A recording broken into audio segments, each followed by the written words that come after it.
So to make a lap book, I start with 2 cereal boxes, and these are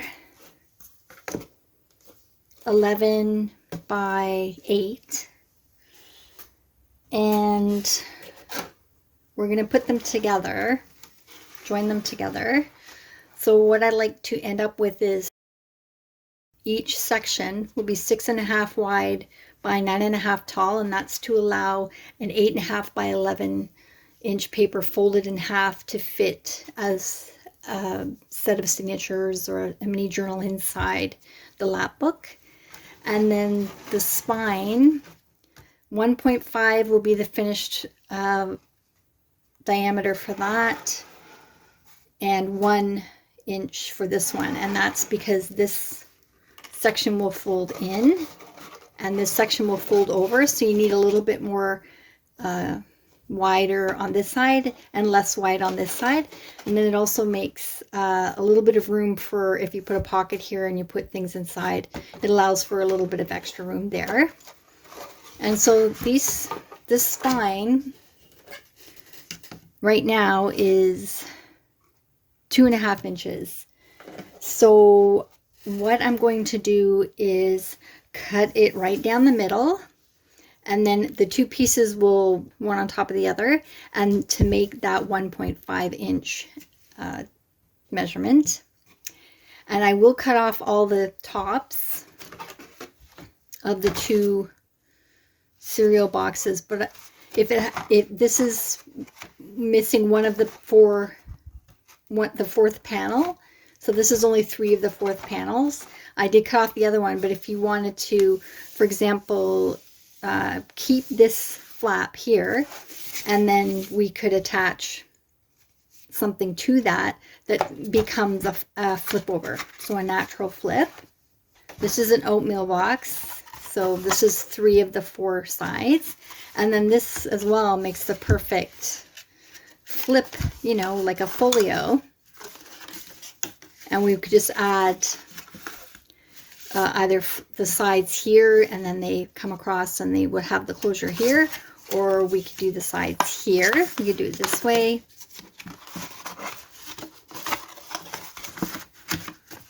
And add an extension on here and have the folio this way, or we could do all 4, cut down these flaps here, and then it flips in, and these 2 flip on top. So I guess we could call this segment making a lap book fun with boxes. Okay, I'm going to cut the flaps off and we'll get to the next section. So here's a review of what I've done. Forgive my messy handwriting. So I've got piece 1, 2, and that's of the same box, but this is cut to make the spine reduced to 1.5, and then this is number 3, that is the 2nd box. And so to make each page the right size, width 6.5, I have scored and folded this side, and that's just to give the front cover a little bit of extra support if I put an eyelet through there, for example. And as I said, I cut this piece on the natural fold of the box is 1.5, and then I cut this piece down on the fold to about 1/2 inch to go underneath, and that's glued underneath.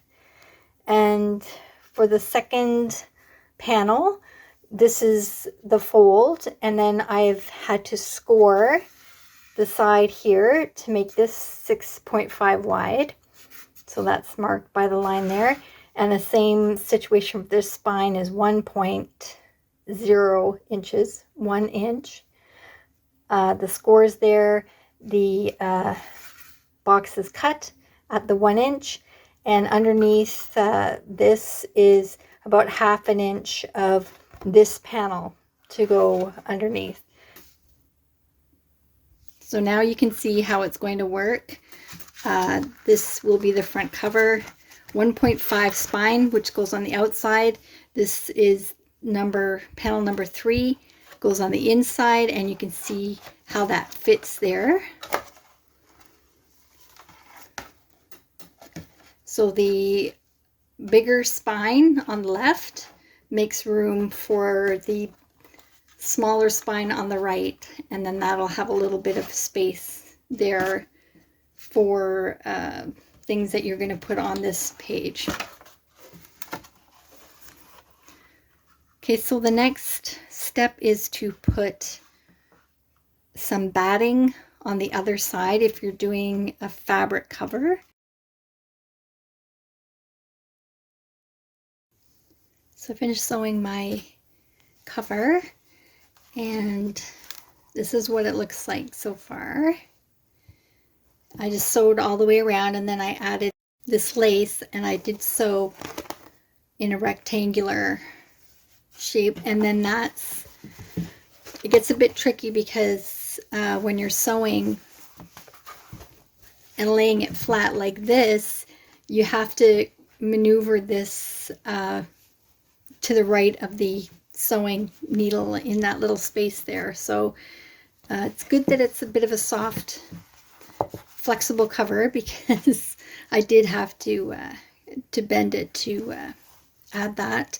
And then I did put enough there to come across to the other side, to the inside, because we will have to cover these spines.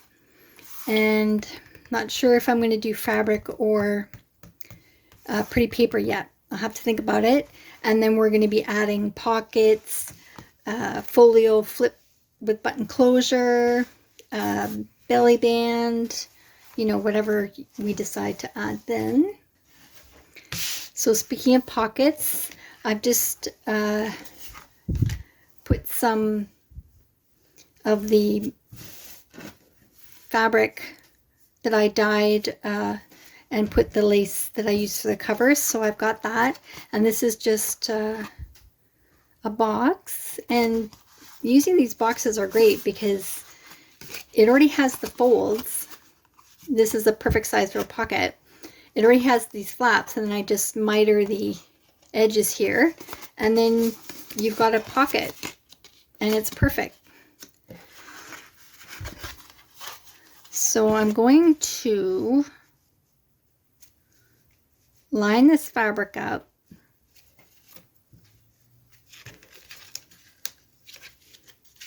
I'm going to put some lace right at the top there, so that'll hide the stitching. So I'll put that just a little bit lower there. I'll just glue on some lace over the top there to cover that up. And so I'm just taking my quilting clips and getting that ready, because I am going to sew this on the front. So you'll see the stitching around on the inside of the pocket. Just make sure that's tight there.